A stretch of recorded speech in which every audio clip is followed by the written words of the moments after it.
Another day, another story. Check out 10 of history's most fashionable world leaders. Fashion has always played a role in politics. Monarchs and heads of state have used clothing to cultivate an image, and in some cases their styles became so iconic that they filtered into the mainstream. From Julius Caesar to Nelson Mandela, check out 10 of history's most fashionable world leaders. Welcome to Taboo Eminent Channel. 1. Julius Caesar had a reputation as a fashion-conscious dandy. According to the ancient historian Suetonius, the future Roman dictator caused a stir in his early career by sporting wrist-length sleeves with fringes on his purple senatorial tunic and wearing his belt very loosely fastened. His flamboyant clothing was all the rage among his supporters, but it also scandalized some of his more conservative contemporaries. Sulla, another prominent Roman leader, supposedly once said of Caesar, "Beware of that boy with the loose clothes." 2. Cleopatra was a style icon in her day, too. The storied Queen of the Nile only spent a short time in Rome during her relationship with Julius Caesar, but she seems to have had a considerable influence on the city's fashion. Surviving art and statues indicate that many upper-class Roman women adopted Cleopatra's trademark, melon, coiffure, tightly braided hair pulled into a bun at the back of the neck, as well as her penchant for pearl jewelry and eyeliner. 3. Louis XIV transformed France into the fashion capital of the world. The so-called Sun King jump-started his nation's textile and jewelry industries, championed bold and bright colors in clothing design, and instituted a lavish dress code that made his court the height of 17th-century style. Louis was also something of a trendsetter in his own right. During his 72-year reign, he famously promoted red-heeled shoes as a status symbol. They remained the calling card of the nobility for a century, and he is often credited with popularizing wigs. 4. Benjamin Franklin inspired a distinctive hairstyle abroad. The septuagenarian inventor and statesman made quite the splash when he arrived in Paris in 1776 to seek support for the American Revolution. His likeness appeared in numerous portraits and pieces of memorabilia, and the aristocracy became obsessed with imitating his style of dress, particularly the beaver fur cap that he wore to help cultivate a frontier image. The hat was so popular that it inspired the coiffure à la Franklin, an unusual hairstyle that saw French ladies would fashion their wigs to resemble a fur cap. 5. Women wear blouses today because of military man Giuseppe Garibaldi. During the mid-19th century, the revolutionary led a small army on a series of campaigns that helped secure the unification of Italy. Since his men lacked uniforms, they resorted to wearing baggy, crimson-colored shirts into battle, which earned them the nickname the Red Shirts.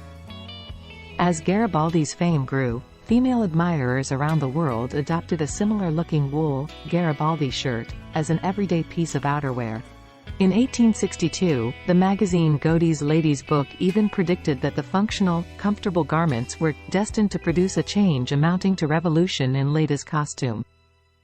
Sure enough, the military-inspired tops are now often cited as a forerunner of the women's blouse.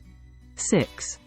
Queen Alexandra's copycats in Britain made some awkward fashion choices.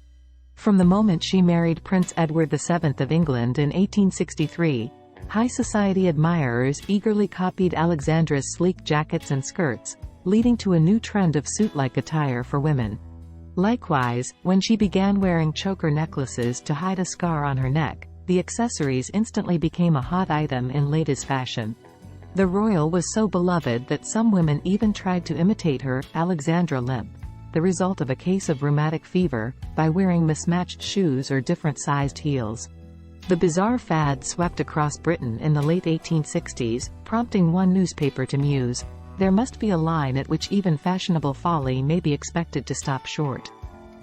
Queen Alexandra, the consort of King Edward VII, held significant influence over fashion trends during the late 19th and early 20th centuries. Her impeccable taste and fashion choices were highly admired, and many women sought to emulate her style. However, in the process of imitating the Queen's fashion, some individuals made choices that might be considered awkward or extreme by today's standards. Here are a few instances. Choker necklaces. Queen Alexandra popularized the wearing of choker necklaces during her time. However, some women took this trend to extremes, creating chokers that were excessively tight or adorned with extravagant jewels. The attempt to emulate the Queen's elegant style sometimes resulted in uncomfortable or impractical accessories. Corsetre excesses. The Edwardian era was known for its use of corsets to achieve the fashionable silhouette. Queen Alexandra herself wore corsets, but some women took this to extremes, tightly lacing their corsets to achieve an exaggerated hourglass figure. This practice, while considered fashionable at the time, is now seen as an uncomfortable and potentially harmful trend. Enormous hats. Queen Alexandra was often seen wearing elaborate and large hats adorned with feathers and other embellishments. Some women in Britain attempted to copy this style but ended up with oversized hats that were impractical for everyday wear, leading to awkward and cumbersome fashion choices. Elaborate Gibson girl hairstyles. The Gibson girl, a fashionable and independent woman depicted in illustrations by Charles Dana Gibson, influenced Edwardian hairstyles. Queen Alexandra's own hairstyles were elegant and sophisticated, but some British women took this trend to extremes, resulting in elaborate and intricate hairstyles that might have been challenging to maintain. Extreme puff sleeves. Queen Alexandra was known for her stylish dresses with intricate sleeve designs. However, in attempting to imitate her, some women created dresses with oversized puff sleeves that bordered on the impractical and exaggerated, leading to awkward fashion choices.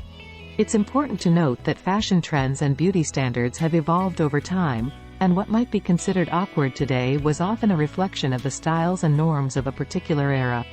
Queen Alexandra's influence on fashion was significant, and while many tried to emulate her, interpretations of her style sometimes led to humorous or uncomfortable outcomes. 7. Winston Churchill wore custom-made, romper suits. Along with his signature polka-dot bow ties, Britain's World War II-era Prime Minister is also credited with popularizing an unusual cross between a business suit and a workman's coveralls. Churchill intended for the comfy onesies, known as romper suits, and siren suits, to be easily slipped on over his clothes during air raids, and he eventually had several versions made in everything from pinstripes to green velvet. He even wore them to meetings with President Franklin Roosevelt and General Dwight Eisenhower. Thanks to Churchill's endorsement, the suit later became a popular garment in Britain's wartime air raid shelters. 8. India's first Prime Minister became an accidental style icon in the 1960s. Jawaharlal Nehru wasn't the first person to wear his distinctive short-collared coats, but he made them so famous that they're now commonly known as Nehru jackets. It started when he was repeatedly photographed wearing a traditional knee-length garment known as an achkan.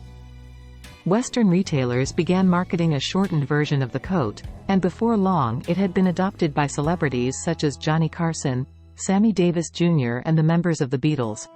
The jackets largely fell out of fashion in the United States in the 1970s, but they're still popular among certain Indian politicians including the country's current Prime Minister, Narendra Modi. India's first Prime Minister, Jawaharlal Nehru, indeed became an accidental style icon in the 1960s. Nehru was known for his distinctive fashion choice, the Nehru jacket. The Nehru jacket is a hip-length tailored coat with a mandarin collar, typically fastened with buttons down the front. Here's how Jawaharlal Nehru's style became iconic. Introduction of the Nehru jacket. Jawaharlal Nehru popularized the Nehru jacket as a part of his signature ensemble. He often wore the jacket over a traditional Indian kurta and churidar, tunic and tapered trousers. The simplicity and elegance of this attire contributed to its popularity. Political symbolism. Nehru's adoption of the Nehru jacket wasn't just a style choice. It also had political symbolism. By wearing traditional Indian clothing, he aimed to convey a sense of national pride and cultural identity during the post-independence era. International recognition. Nehru's international travels and interactions with world leaders brought the Nehru jacket into the global spotlight. The jacket gained recognition as a unique and stylish garment that represented a blend of traditional Indian attire with a modern, Western-influenced cut. Bollywood influence. The Nehru jacket found its way into Bollywood films, further enhancing its popularity. Indian actors and celebrities started incorporating the Nehru jacket into their wardrobes, making it a symbol of sophistication and elegance. Continued popularity.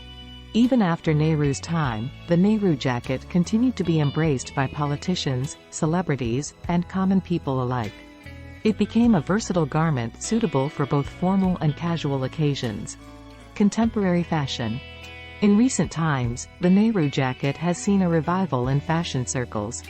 Designers have reinterpreted and modernized the classic design, making it a popular choice for men's ethnic and fusion wear.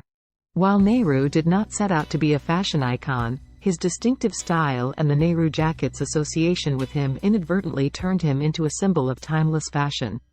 The Nehru jacket remains a significant part of Indian fashion history and continues to be a versatile and stylish garment. 9. Jacqueline Kennedy was a trendsetter-in-chief. The First Lady is most famously identified with her pillbox hats, which she wore both on the day of John F. Kennedy's inauguration and the day of his assassination, but she helped popularize countless other fashions including white gloves, silk scarves and oversized sunglasses. Kennedy worked closely with designer Oleg Cassini to make her chic outfits, and her style eventually became so iconic that department stores started making recreations of her dresses for women hoping to achieve the Jackie look. 10. Nelson Mandela's vibrant garments became known as Madiba shirts, after his family clan name. For most of his career, South African President Nelson Mandela eschewed suits in favor of wearing brightly colored, elaborately patterned long-sleeved shirts. The one-time freedom fighter and political prisoner fell in love with the style in the early 1990s after being gifted some batik fabric shirts by the President of Indonesia. Mandela made the shirts his trademark, and he later helped spark a new trend in South African fashion by sporting hundreds of different versions patterned with everything from fish to flowers. Thanks for watching. Request you to subscribe the channel.